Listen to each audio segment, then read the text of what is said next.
Hey, what's going on, guys? Welcome back. So you probably just got NordVPN and you're not exactly sure how to use it.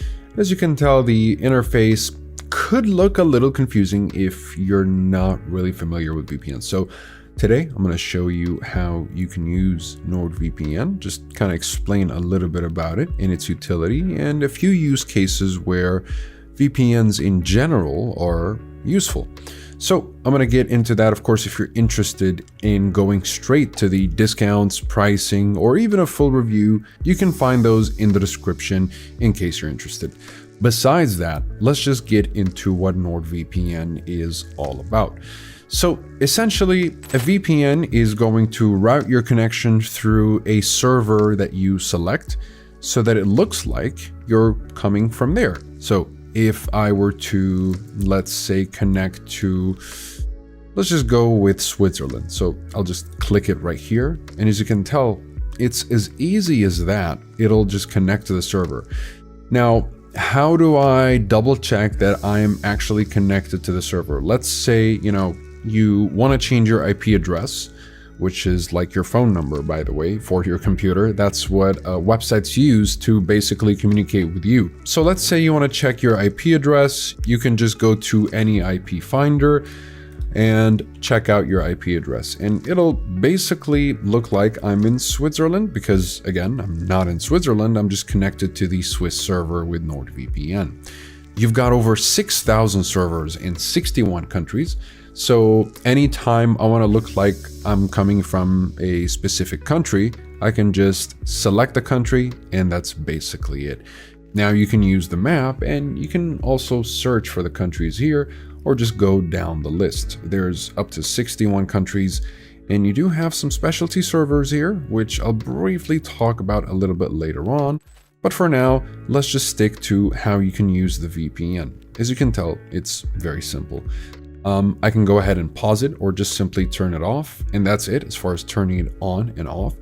Now, what you want to do in this case is understand a little bit more about NordVPN so that you can use your money's worth. So let's just take a look at the first feature here, and then I'll talk about some of the most popular use cases for VPNs in general. But threat protection is basically a mini antivirus. It's going to protect you from any harmful files as well as ads and malware. Now, MeshNet is essentially encrypted remote access, so this can be very useful if you want to share files over the encrypted network of NordVPN with selected friends of yours and whatnot. And there are also other uses for MeshNet, but I'll talk about them later. You can ask me in the comments, of course, if you have any questions.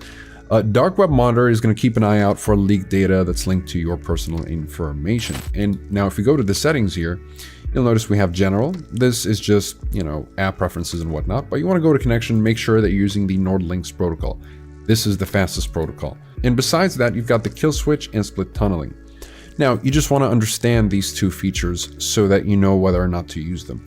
Now, the kill switch is going to be very useful, especially if you're in restrictive countries or if you want to just minimize any IP address leaks or any kinds of leaks. And if you want to make sure that your ISP or government or whoever else could never, ever take a look at your data, even when the VPN is disconnected, you can just turn on this kill switch. And that's basically it.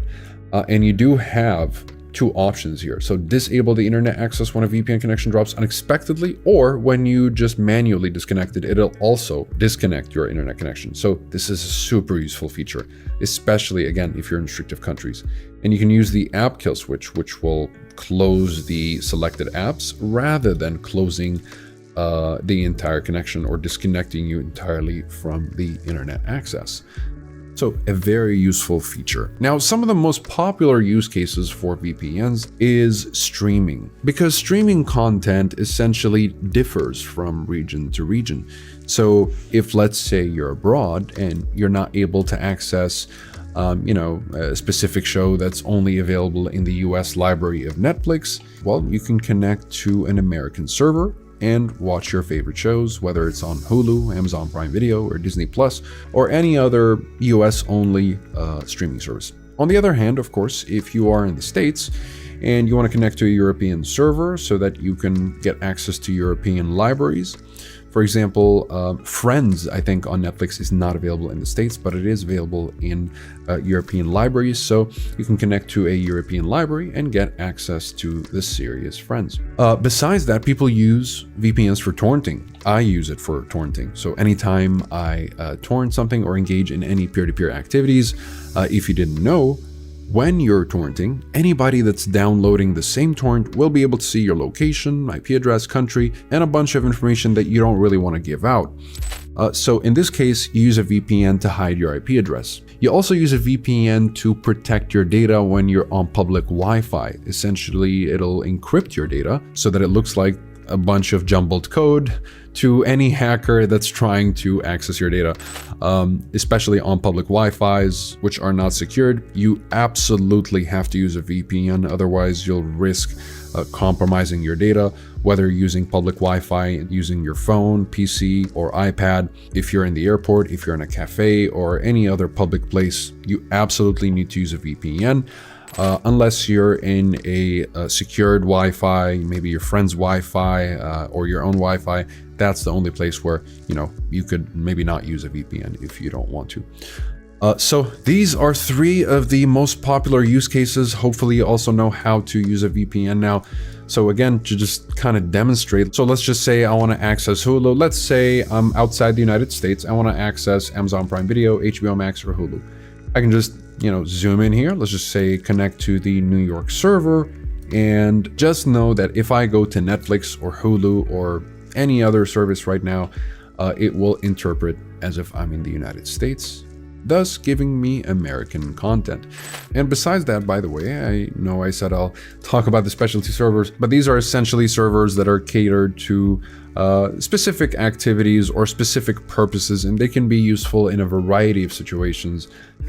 More on that in the review down below though. And if you end up wanting to buy Nord, you'll find a discount down below that'll make it a little cheaper for you so that you can save some more money. So feel free to take advantage of it while it lasts.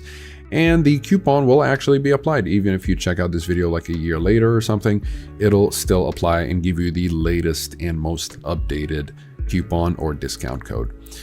Besides that, if you guys have any questions, please feel free to ask me in the comments down below. I'll be happy to answer all of them.